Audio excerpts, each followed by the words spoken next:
Depuis que j'ai cet appel, je me suis fait de nouveaux amis. Voici Elisa, nous chantons des chants de la primaire ensemble. Voici Lucas et sa sœur Kira. Lucas apprend les articles 2 fois en espagnol.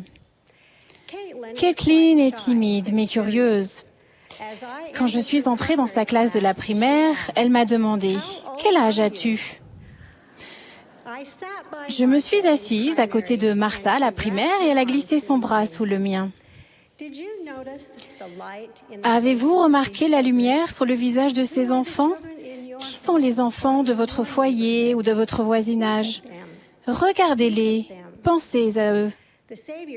Le Sauveur nous enseigne que pour entrer dans le royaume de Dieu, nous devons devenir comme des enfants, soumis, doux, humbles, patients et pleins d'amour.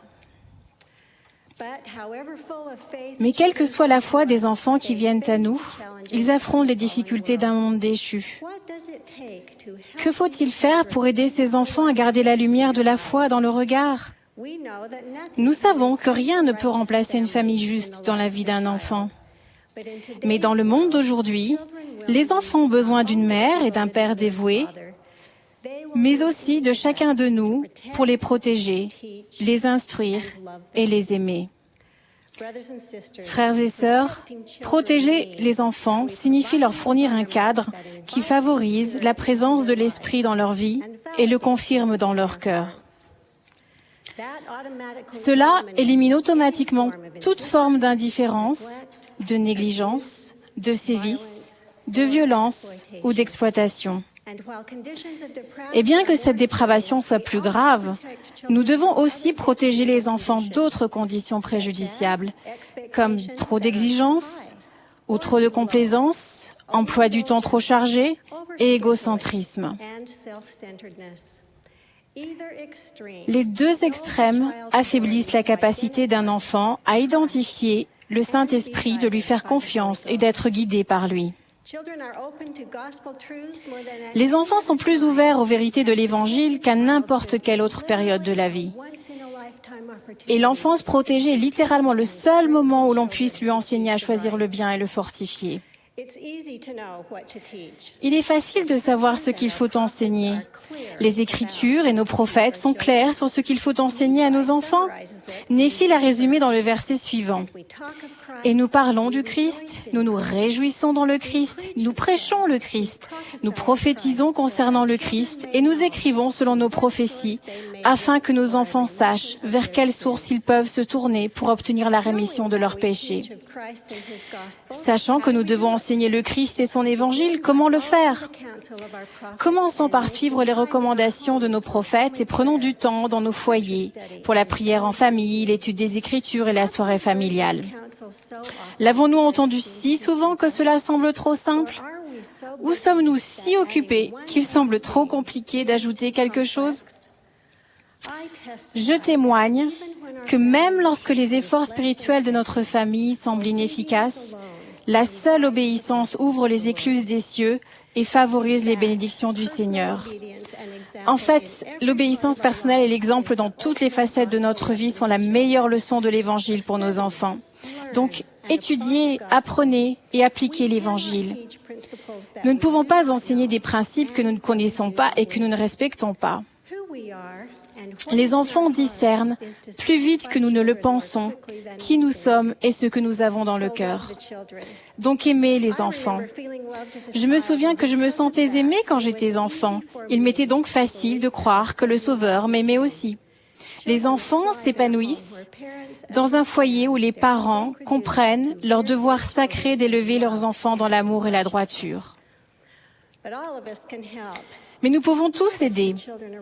Voyez qui sont les enfants autour de vous et apprenez leurs noms. Puis allez vers eux, écoutez, soutenez, guidez, édifiez, servez et témoignez. Votre amour peut amener un enfant à l'amour du Sauveur. Vassili est un enfant qui passe beaucoup de temps dans les rues et ses parents ne l'aident pas dans sa recherche de la vérité. Il a trouvé une petite branche de l'église dans sa ville et il est venu à toutes les activités de l'église. Il a aussi amené ses 3 plus jeunes frères à l'église et des camarades sont venus avec lui à la primaire. En fait, à un moment, la plus grande primaire de cette région se composait de ces petits garçons qui ne sont pas membres de l'église. Ils étaient attirés par la vérité et la lumière de l'Évangile a commencé à briller sur leurs visages. Ils étaient accueillis, protégés, instruits et aimés par tous les membres de cette petite branche, notamment les jeunes adultes, les missionnaires, les instructeurs et les dirigeants de la prêtrise. Pensez aux enfants de votre voisinage ou de votre classe de la primaire. Qui sont les enfants de votre branche ou paroisse? Y en a-t-il un, comme Vassili, qui a besoin de vous? Quand je pense à ces garçons et aux enfants comme eux, le récit de la visite du Sauveur sur le continent américain m'apporte beaucoup d'espoir. Vous vous rappelez qu'avant l'apparition du Sauveur, il y eut des tempêtes, des tremblements de terre, des incendies, des tornades et 3 jours d'épaisses ténèbres. J'ai souvent pensé aux enfants qui ont subi tout cela et je peux imaginer la peur et le souci des parents.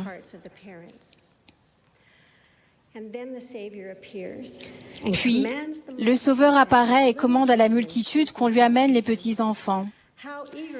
Comme ces parents devaient être heureux d'amener leurs enfants au Sauveur.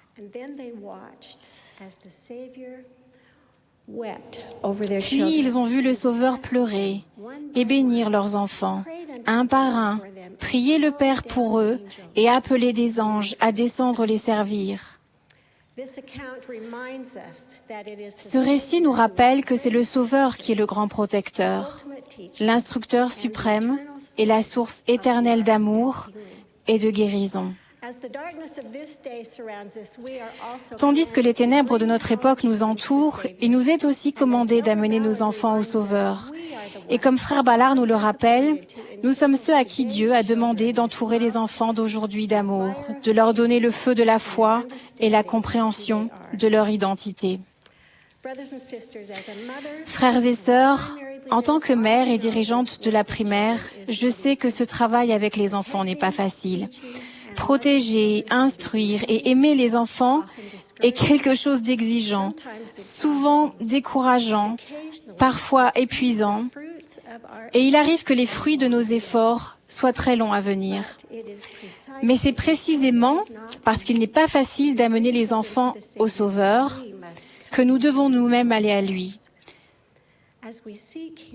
Si nous le recherchons, son esprit nous aidera et nous verrons un miracle.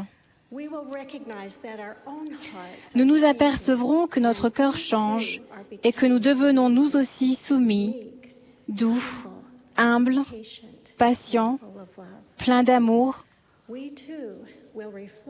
La lumière de l'Évangile brillera aussi notre visage. Nous comprendrons les paroles du Sauveur qui a dit « Et quiconque reçoit en mon nom un petit enfant comme celui-ci, me reçoit moi-même. » J'aime le Sauveur et je témoigne de son pouvoir rédempteur pour moi, pour vous et pour nos enfants. Au nom de Jésus-Christ. Amen.